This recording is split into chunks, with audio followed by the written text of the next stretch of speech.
The UES Nightfall drifted through space like a metal shark in an ocean of stars. Captain Jake Morrison stood on the bridge, watching the scanner display with tired eyes. 3 years of running from the Coalition had taken their toll on him and his small crew of 12. "Captain, we're getting some strange readings from the planet ahead," said Amy Chen from her communications station. Her fingers danced across the controls as she tried to make sense of the data flooding their systems. Jake walked over to look at her screen. The planet below them was supposed to be dead according to all the star charts, but the readings Amy was picking up told a different story. Energy signatures pulsed from the surface in patterns that seemed almost like a heartbeat. "Lisa, what do you think?" Jake called to his chief engineer. Lisa Martinez looked up from her engineering station, pushing a strand of dark hair from her face. "Those energy patterns don't match anything in our database. They're definitely artificial, but the technology seems really old. Like, really old." Ben Turner, their tactical officer, frowned at his weapons display. "Captain, we shouldn't be here. This is Coalition space, if they catch us." Jake nodded. Ben was right to be worried. The Hegemony Coalition controlled most of the galaxy, and humans were barely tolerated. They were supposed to stay in their small corner of space and never venture beyond their assigned boundaries. But Jake had stopped following Coalition rules 3 years ago. "Danny, prep a shuttle," Jake said to their medic. "I want to take a closer look at whatever's down there." Danny Rodriguez looked nervous. "Sir, maybe we should just report this and move on. We've already pushed our luck too far." Jake understood their fear. They all did. His crew had followed him into exile when he'd refused orders to ignore a Coalition massacre of human colonists. Now they were fugitives, living ship to ship, always running, always hiding. But something about this planet called to him. The energy readings were unlike anything he'd ever seen. If there was technology down there, it might be their ticket to finally fighting back against the Coalition's oppression. The shuttle ride to the surface was quiet. Jake brought Lisa and Ben with him, leaving Amy in command of the Nightfall. The planet's atmosphere was thin but breathable, and their scanners showed the strongest energy readings coming from a series of structures about 2 kilometers from their landing site. As they walked across the rocky terrain, Jake couldn't shake the feeling that they were being watched. Not by living eyes, but by something far older and more patient. The structures came into view gradually. At first they looked like natural rock formations. But as they got closer, Jake realized they were looking at buildings. Ancient buildings that had been weathered by time until they almost looked like part of the landscape itself. "These are incredible," Lisa whispered, running her scanner over the nearest structure. "The materials are unlike anything we've ever seen. They're still generating power after who knows how many thousands of years." Ben kept his rifle ready, scanning for threats. "Captain, I'm getting movement readings from inside the central building." Jake felt his heart rate increase. "Movement like people?" "No, more like machinery. Systems activating and deactivating in response to our presence." They entered the central structure through an opening that seemed to resize itself as they approached. Inside, the walls glowed with a soft blue light that pulsed in rhythm with the energy readings they detected from space. Lisa's scanner was going crazy. "Jake, you need to see this. The technology here is beyond anything we understand. It's not just advanced, it's like it was built by a completely different kind of intelligence." As they moved deeper into the structure, symbols began appearing on the walls. Not carved or painted, but actually forming as they watched. The symbols shifted and changed, almost like the building was trying to communicate with them. Amy's voice crackled through their comm units. "Captain, we've got a problem. Long-range sensors are picking up Coalition ships, lots of them. They're still several hours away, but they're definitely heading this way." Jake's blood went cold. The Coalition had found them. After 3 years of successfully staying hidden, they'd finally been discovered. But how? "The energy signatures," Ben said, understanding immediately. "Our scans of this planet probably lit up their sensors like a beacon."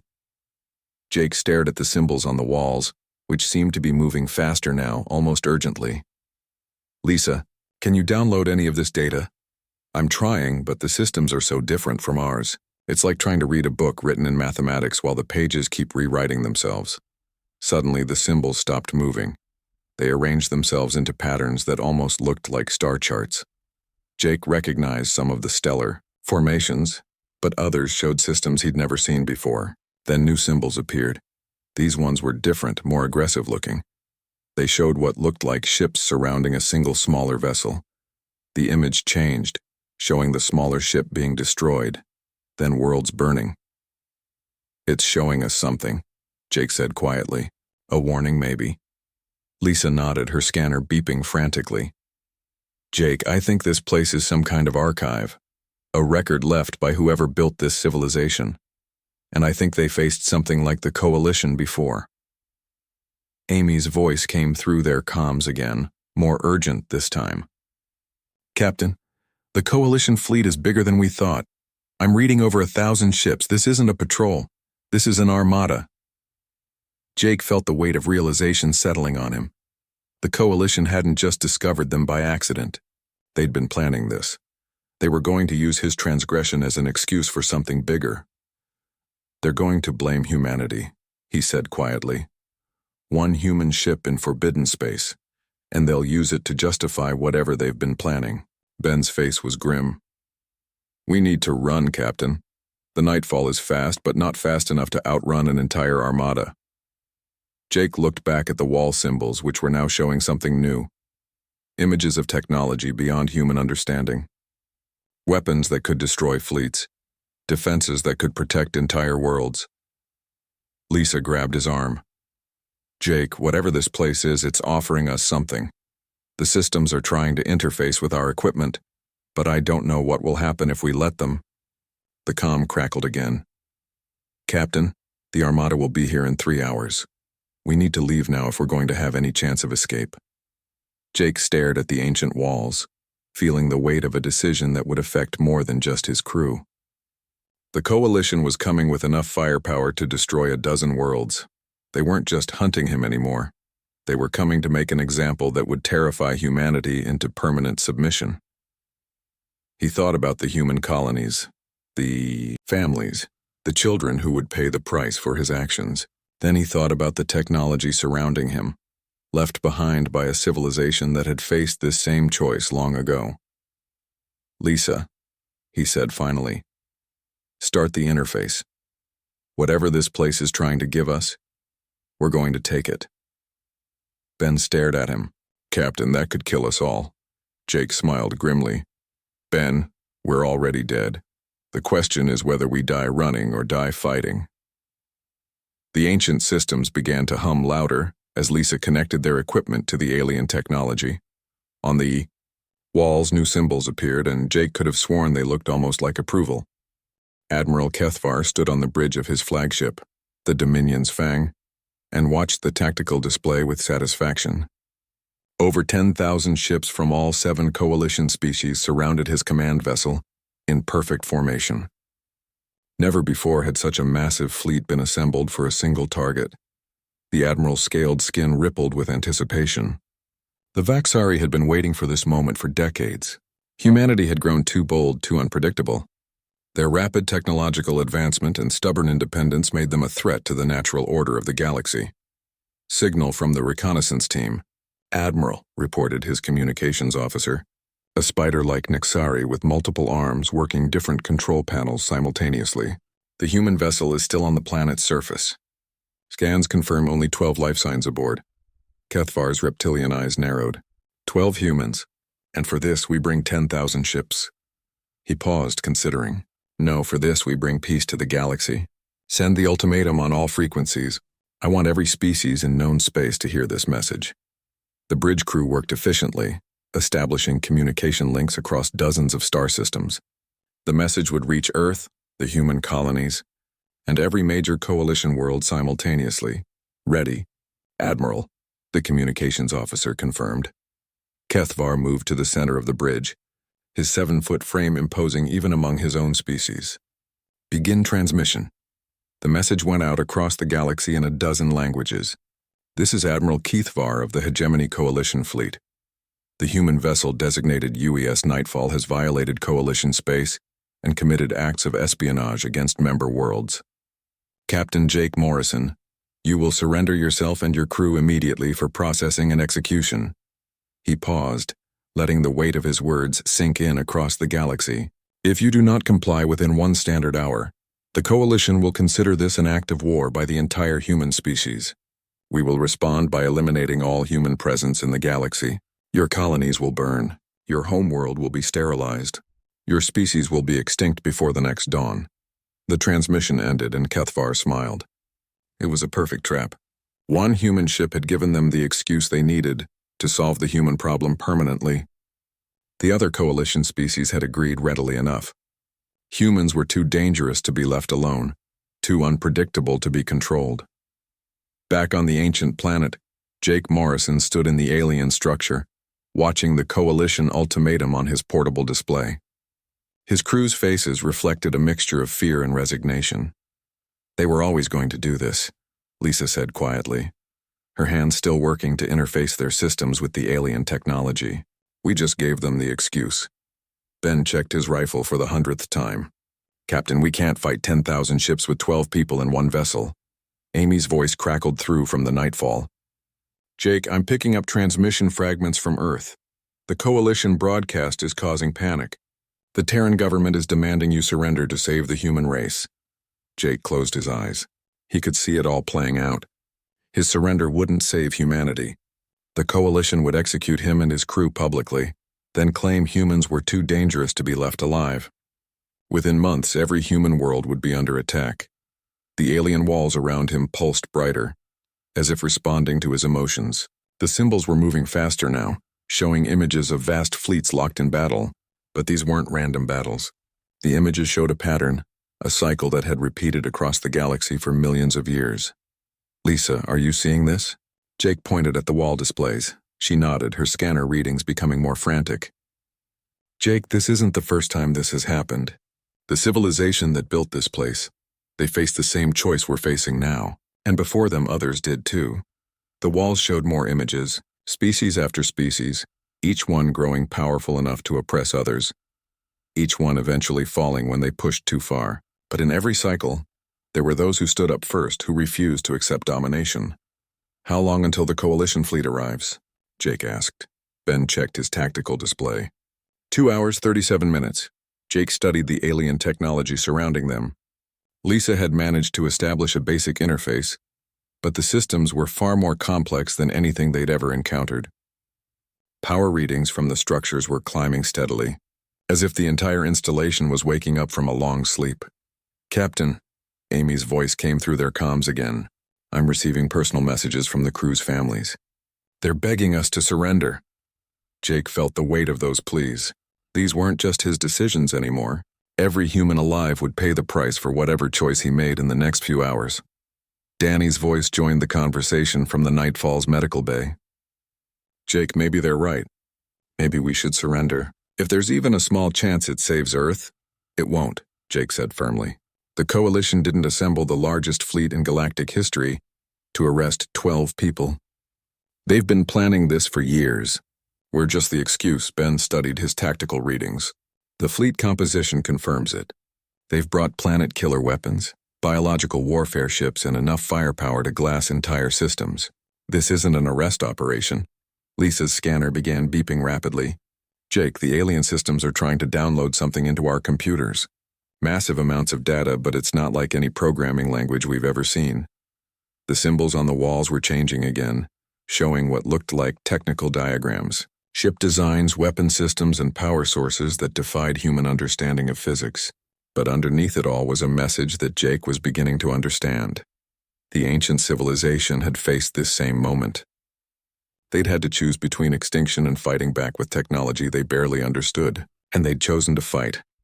47 minutes until the Coalition arrives, Amy reported. Jake, they're demanding a response to their ultimatum. Jake looked at his crew, seeing his own determination reflected in their faces. These people had followed him into exile, had trusted him through 3 years of running and hiding. Now he was asking them to trust him with a decision that could doom their entire species.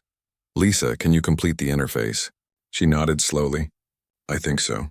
But Jake, we have no idea what this technology will do to us or our ship. The power levels alone could vaporize the Nightfall. Ben, tactical assessment. If we run, what are our chances? Ben's expression was grim.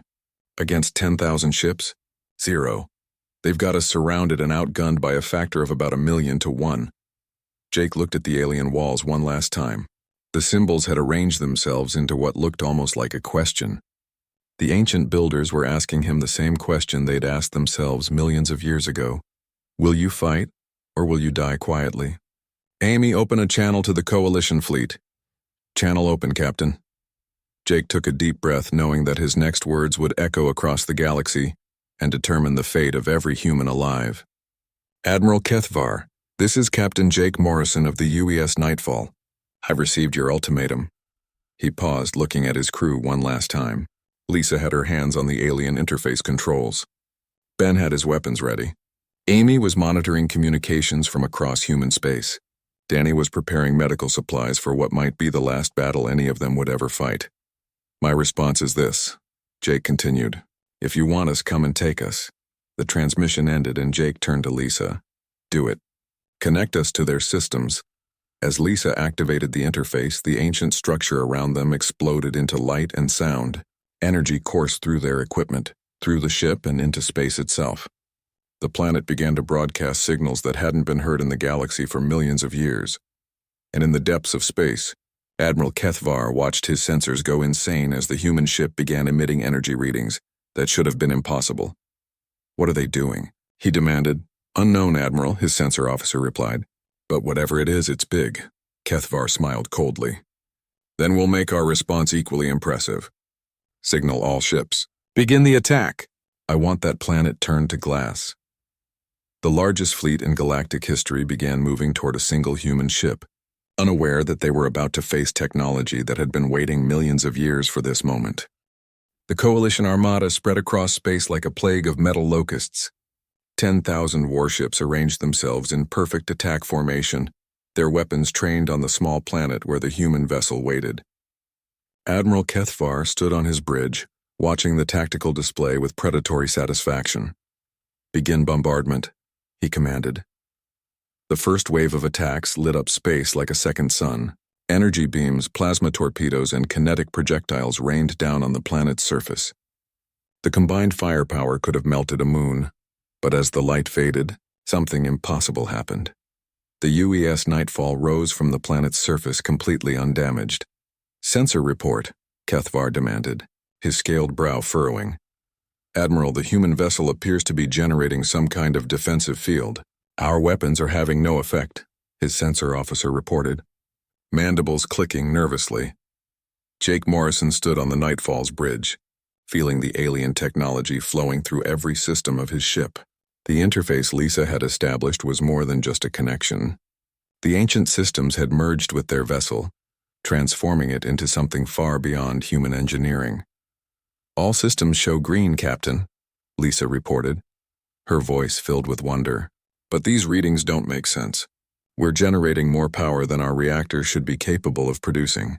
Actually, we're generating more power than any human reactor should be capable of producing. Ben stared at his tactical display in amazement. Captain, I'm showing targeting solutions for every ship in their fleet. Simultaneously, that should be impossible. Amy looked up from her communications station. Jake, I'm picking up Coalition command frequencies. They're confused and scared. They don't understand what they're seeing.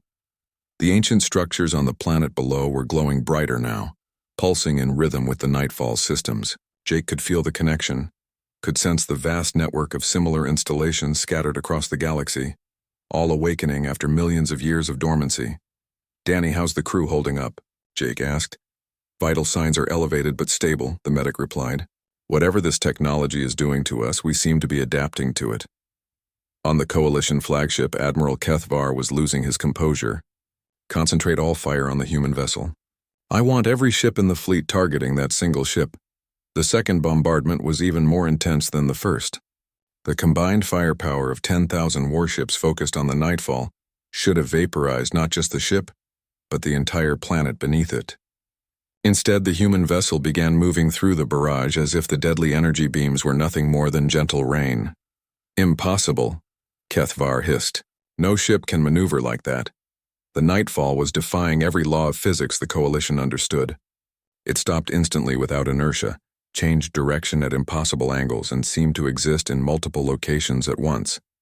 Their targeting computers couldn't maintain a lock on something that moved in ways their programming had never been designed to handle. "Begin evasive maneuvers," Jake ordered. Though the command felt strange, the ship seemed to be moving on its own, guided by systems far beyond human understanding. "Captain," Ben said, his voice tight with excitement and fear, "the alien targeting system is asking for permission to return fire." Jake looked at the display showing the massive coalition fleet. 10,000 ships filled with crews who had families, dreams, and fears just like humans did. But those same ships had come here to commit genocide, to erase humanity from the galaxy forever. "Permission granted," he said quietly. The Nightfall's response was elegant and terrifying. Instead of the crude energy weapons humans were used to, the ancient technology fired beams of coherent force that seemed to rewrite the laws of physics around their targets. The first coalition ship simply stopped existing, as if it had been edited out of reality. Then the second ship vanished. Then the third. "Admiral," the Nexari communications officer reported, its multiple arms trembling. "We're losing ships. The human vessel is destroying our fleet one ship at a time. How many ships have we lost?" Kethvar demanded. 57 and climbing. "They're not exploding, Admiral. They're just gone." Jake watched the battle unfold on his tactical display. The ancient targeting systems were methodical and precise. They weren't destroying the coalition ships with brute force, but with technology so advanced that it might as well have been magic. Each targeted vessel simply ceased to exist. Its atoms dispersed harmlessly into space. "Ben, are you seeing this?" Jake asked. "The targeting computer is showing me options I don't understand," Ben replied. "It's not just hitting their ships, it's analyzing their technology, their weapons, even their crew compositions. It knows more about those vessels than their own engineers do." Lisa's engineering displays were showing impossible readings. "Jake, the ship's computer systems have expanded beyond our hull. I think we're connected to installations throughout the galaxy. This isn't just one ancient site, it's an entire network." The coalition fleet was beginning to panic. Ships broke formation as captains tried desperately to avoid the impossible human vessel. But the Nightfall was everywhere at once, its weapons reaching out across space to touch ship after ship, each one vanishing without a trace. "Admiral, we've lost over 300 vessels," the sensor officer reported. "Recommend we withdraw and reassess." Kethvar's eyes blazed with fury. "We do not retreat from a single human ship. Signal all vessels. Prepare the planet killers." Jake felt the ancient systems react to the new threat before his own sensors detected it. Massive weapons designed to crack worlds were powering up throughout the coalition fleet. The aliens were so desperate to destroy the Nightfall that they were willing to shatter the planet beneath it. "They're targeting the planet," Amy reported. "If those weapons fire, the ancient installation will be destroyed," Jake finished. "And probably us with it." But the alien technology had faced this situation before. The symbols on Jake's display shifted, showing him options that human military doctrine had never imagined. Instead of defending against the planet-killer weapons, the Nightfall could strike at their source. "Ben, new targeting priority. Take out their heavy weapons platforms first." "Already on it, Captain. The system is showing me weak points in their armor that shouldn't exist." The Nightfall's attacks intensified. Instead of picking off ships one by one, it began targeting multiple vessels simultaneously. Dreadnoughts that had taken decades to build vanished in seconds. Weapons platforms that could destroy moons were reduced to empty space before they could fire. Admiral Kethvar watched his mighty armada disintegrate with growing horror. "What are they? What are the humans?" His tactical officer, a crystalline being whose natural communication was pure mathematics, managed to overlay emotion onto its mechanical voice.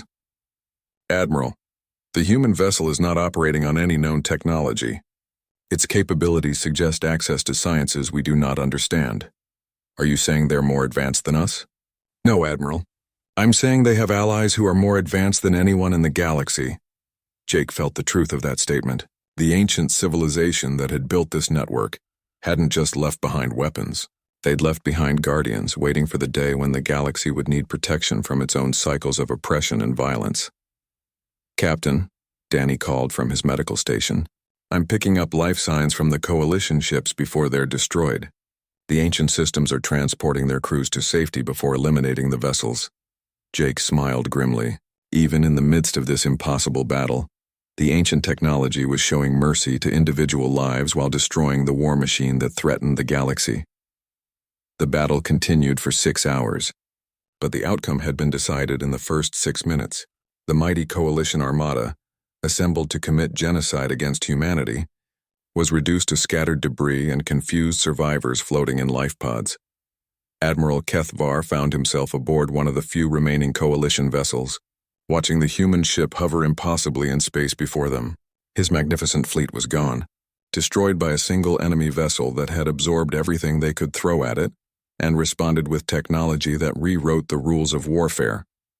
"Open communications," Jake ordered. Amy nodded. "Channel open to all remaining coalition vessels." "Admiral HFY," Jake's voice carried across space to the handful of surviving ships. "You came here to destroy humanity. Instead, you've awakened something that your ancestors feared enough to hide from for millions of years. Your armada is gone. Your weapons are useless. Your only choice now is unconditional surrender." HFY stared at the human ship on his display, feeling the weight of absolute defeat. "What are you?" Jake's response was simple and terrifying. "We're what happens when you push too hard." The impossible battle was over. The galaxy would never be the same. Admiral HFY floated in his life pod, watching the scattered remains of the greatest fleet ever assembled drift through space like cosmic dust. The UES Nightfall hung motionless nearby, its hull gleaming with energy patterns that hurt his eyes to look at directly. Around him, thousands of other coalition survivors in similar pods waited to learn their fate.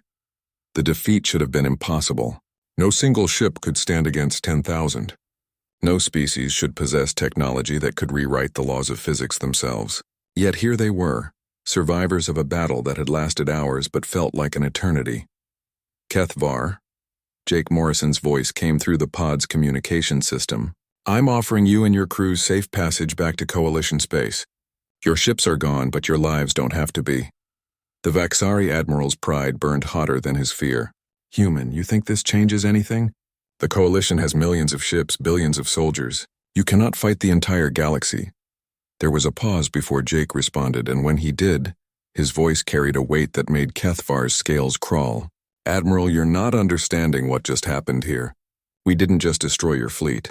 We woke something up." As if summoned by Jake's words, new signals began appearing on HFY's emergency scanner. Reports were flooding in from across Coalition space, transmitted on frequencies that emergency pods could receive but not respond to. Military installations across Vaxari space were going dark. Shipyards that had been building vessels for centuries were simply vanishing, their workers transported to safety moments before the facilities ceased to exist. Command centers, weapons depots, and fortress worlds were reporting system failures that made no technological sense. "What are you doing to us?" HFY demanded. Jake's response came not just through the communication system, but through images projected directly into the life pod. The displays showed a galaxy-wide map with thousands of points of light appearing and disappearing in perfect synchronization. "We're not doing anything," Jake explained. "The network is responding to your attack. The civilization that built these installations faced the same cycle your coalition represents: oppression, expansion, the desire to control other species. They built safeguards." Lisa Martinez's voice joined the conversation from the Nightfall's bridge. "Admiral, the ancient systems are showing us the history. Your coalition isn't the first galactic empire. There have been dozens over the last few million years. Each one thought they were permanent. Each one fell when they pushed too far." The displays in HFY's pod shifted, showing images of vast civilizations rising and falling across galactic time. Species he'd never heard of. Empires that had spanned thousands of worlds, all reduced to archaeological curiosities when they'd tried to achieve total dominance. Ben Turner's voice added tactical analysis. "The network isn't just destroying your military assets, Admiral. It's dismantling your ability to wage war on this scale. Your fleets are stranded without fuel. Your weapons factories are gone. Your command structure has been severed." Amy Chen provided the communications perspective. "We're monitoring transmissions across Coalition space. Member species are declaring independence. Others are asking humanity for protection. Your empire is fragmenting in real time." HFY felt his worldview crumbling. The Coalition had ruled for over 1,000 years. They'd conquered species, claimed systems, and imposed order on what they saw as a chaotic galaxy. The idea that it could all end in a single day seemed impossible. "You're lying," he said, but even as he spoke, more reports came through his emergency channels. Rebellions were breaking out on worlds that had been subjugated for centuries. Species that had served the Coalition out of fear were suddenly finding courage. Danny Rodriguez's voice carried medical concern. "Admiral, your life signs are showing extreme stress. The other survivors, too. This isn't how we wanted this to end." "How you wanted it to end." Kethvar's voice rose to a shriek. "You destroyed the greatest military force in galactic history." Jake's response was quiet but firm. "You came here to commit genocide, Admiral. You brought planet-killer weapons to use against civilian populations. We stopped you. The network stopped you. And now it's making sure you can't try again." The truth of Jake's words hit Kethvar like a physical blow. The Coalition had come here intending to exterminate humanity. Every human colony, every civilian transport, every child on Earth would have died if their plan had succeeded. They'd assembled this massive fleet not for conquest, but for extinction. "The network is giving your people a choice," Lisa explained. "Adapt to a galaxy where no single species dominates, or retreat to your home systems and think about what kind of civilization you want to be." New images appeared in the pod displays, showing Coalition worlds where the ancient technology was selectively targeting only military installations. Civilian populations were unharmed. Cities continued to function, but the war machine that had enforced Coalition rule for a millennium was systematically being dismantled. "Some of your species are already choosing cooperation over domination," Amy reported. "The Nexari have officially withdrawn from the Coalition and are requesting diplomatic contact with humanity. 3 other member species have done the same." Kethvar tried to process the magnitude of what was happening. In a single day, the galactic order that had existed for 1,000 years was being rewritten. Not by conquest, but by the systematic removal of the Coalition's ability to oppress others. "What happens to us?" he asked finally. Ben's tactical analysis was precise. "You're going home, Admiral. All of you. The network is preparing transport vessels to carry you back to your respective homeworlds. From there, you can decide what kind of future you want to build. But the Coalition is finished as a military power," Jake interrupted. "The question now is whether you want to be part of a new galactic community based on cooperation, or if you want to spend the next few centuries rebuilding your war machine so you can try this again." The pod's display showed new images. Coalition worlds where the ancient installations were offering their technology freely to any species willing to use it for peaceful purposes. Worlds where former enemies were working together to solve problems instead of creating them. "The network isn't your enemy, Admiral."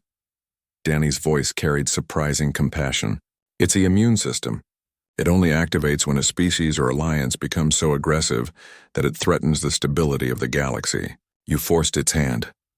Kethvar stared at the images of cooperation and progress, trying to understand how everything had changed so quickly.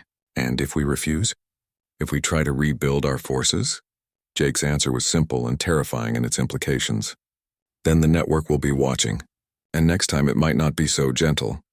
New vessels were appearing around the life pods, sleek ships of unfamiliar design that radiated the same energy patterns as the transformed Nightfall. They moved with impossible grace, positioning themselves to begin rescue operations. "These ships will take you home," Lisa explained.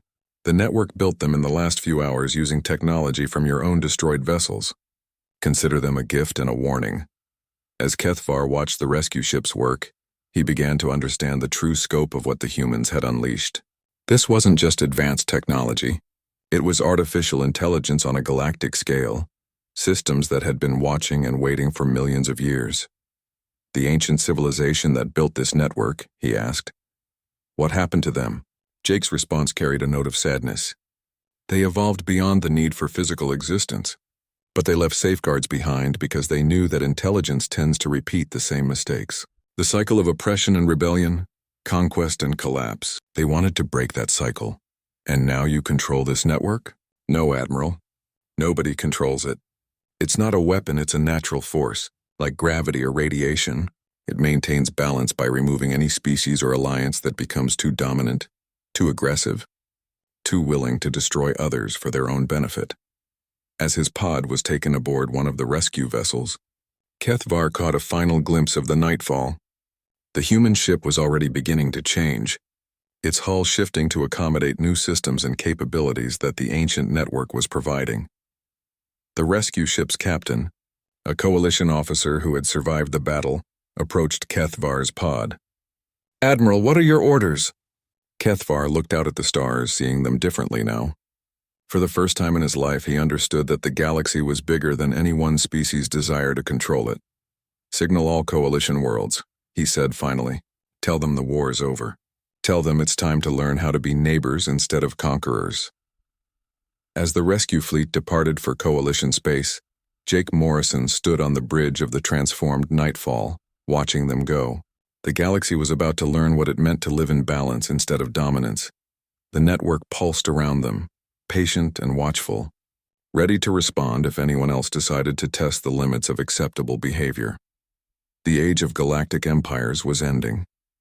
The age of cooperation was about to begin. 6 months after the battle that changed everything, Admiral Jake Morrison stood on the observation deck of the UES Sentinel, watching construction crews from 12 different species working together to build the first galactic balance station. The irony wasn't lost on him that former enemies were now collaborating on a project designed to prevent any future wars between their peoples. The Nightfall had been retired after the ancient network finished its modifications. The ship had served its purpose, but its transformation had been so complete that it barely resembled human technology anymore. The new Sentinel was different, a perfect blend of human engineering and ancient wisdom designed for exploration and peacekeeping rather than war. "Admiral," Lisa Martinez approached with a data pad in her hands. "We're receiving the quarterly reports from the monitoring stations." Jake took the pad and reviewed the information. Across the galaxy, former coalition worlds were adapting to their new reality in different ways. Some embraced the cooperative model immediately, eager to trade and share technology with other species. Others retreated into isolation, nursing their wounded pride and planning for a future that might never come. "Any concerning developments?" Lisa shook her head.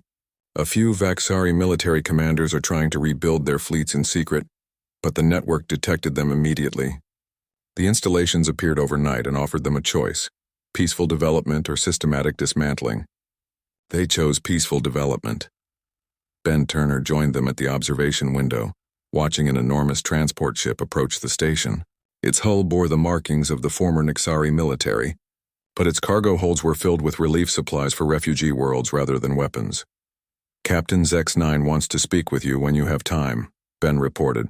"The Nixari Council has approved the Joint Defense Treaty. They're officially requesting membership in the Balance Initiative." Jake nodded. The Balance Initiative had grown from his small crew of 12 to an organization spanning hundreds of worlds. Species that had been enemies for centuries were working together to prevent anyone from accumulating enough power to threaten galactic stability. Amy Chen's voice came through the intercom system. "Admiral, we're receiving a priority transmission from Earth. President Wallace wants a status update on the integration protocols." Jake smiled. Earth was still adapting to its new role as the center of galactic peacekeeping. The transformation from a restricted species to the guardians of galactic balance had happened so quickly that human governments were still catching up to the reality. "Patch it through to my office, Amy, and ask Danny to join us. The president will want a medical assessment of how human crews are adapting to the ancient technology." As they walked through the station's corridors, Jake marveled at the diversity around him. Crystalline Harandi worked alongside furry Kalanti traders. Former coalition soldiers shared meals with rebels who had fought against them for decades. Children of a dozen species played together in the station's recreational areas, learning to see differences as interesting rather than threatening. The transformation hadn't been without problems. Fear, suspicion, and old hatreds didn't disappear overnight, but the ancient network had given them something more powerful than weapons: perspective. When species could see the entire cycle of galactic history, understanding how civilizations rose and fell in endless repetition, it became harder to believe that any one group was destined to rule over all others. In his office, Jake activated the communication link to Earth. President Wallace appeared on the holographic display, looking older than he had 6 months ago but more hopeful. Admiral Morrison, what's the status of the network integration? Stable and expanding, Mr. President. We now have monitoring stations in 47% of inhabited systems. The network is sharing medical technology with species that need it, providing clean energy solutions to worlds struggling with pollution, and offering educational resources to civilizations ready to advance. Wallace nodded approvingly. Any resistance? Some, Jake admitted. About 12% of former coalition species are actively trying to develop weapons that can counter the network. So far, they've been unsuccessful. The ancient technology adapts to new threats faster than anyone can develop them. Danny Rodriguez joined the conversation from his medical bay. Mr. President, I've been monitoring the health effects of humans interfacing with the ancient systems. The results are remarkable. Our cognitive abilities are expanding, our lifespans are increasing, and we're developing intuitive understanding of sciences we never knew existed. Are we still human? Wallace asked the question that kept many people on Earth awake at night. Jake considered the question carefully. We're becoming more than we were, but we're not losing what made us human in the first place. Our curiosity, our stubbornness, our refusal to accept that might makes right. Those traits are stronger than ever. Lisa added her perspective. The network doesn't change who we are, Mr. President. It amplifies our existing qualities. Species that were naturally cooperative become better at collaboration. Species that were exploratory become better at discovery. But species that were naturally aggressive find it harder to act on those impulses, Jake finished. The network doesn't suppress aggression, but it makes the consequences of destructive behavior immediate and unavoidable. Wallace leaned back in his chair. What about the long-term implications? Where does this lead us? Jake looked out his office window at the construction crews working on the station's expansion. Honestly, Mr. President, I think we're heading towards something the galaxy has never seen before. Not an empire, not a republic, but a genuine community of equals. And the ancient civilization that built the network? Any contact? Amy Chen's voice came through the intercom. Actually, Admiral, we've been receiving some interesting signals from the galactic core. The network seems to be awakening installations we didn't know existed. Deep space monitoring shows massive construction projects beginning in systems that were previously thought to be empty. Jake felt a familiar tingle, the sensation he'd learned to associate with the network's presence. Images flashed through his mind. Vast structures taking shape in the darkness between stars. Technologies beyond current understanding being activated for purposes he couldn't grasp. I think they're coming back, he said quietly. Not physically, but their attention is returning to this galaxy. Maybe they've decided we're finally ready for the next phase of development. Wallace looked concerned. Should we be worried? Jake shook his head. The network has had 6 months to destroy us if that was its intention. Instead, it's been healing damaged worlds, sharing knowledge, and preventing conflicts. Whatever the original builders intended, it seems to be working. Ben Turner's voice came through the intercom with urgency. Admiral, we're detecting massive energy signatures from Vaxari space. It looks like someone just tried to activate a doomsday weapon. Jake sighed. And let me guess, the network responded immediately? Yes, sir.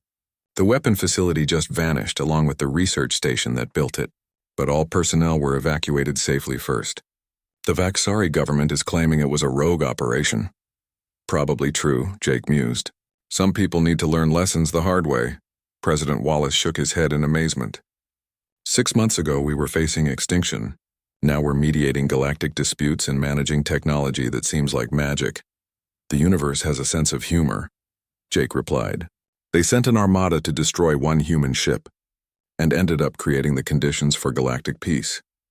As the communication ended, Jake returned to the observation deck where his crew was monitoring the various projects underway throughout the galaxy. Former weapons factories were being converted to manufacturing centers for peaceful technology.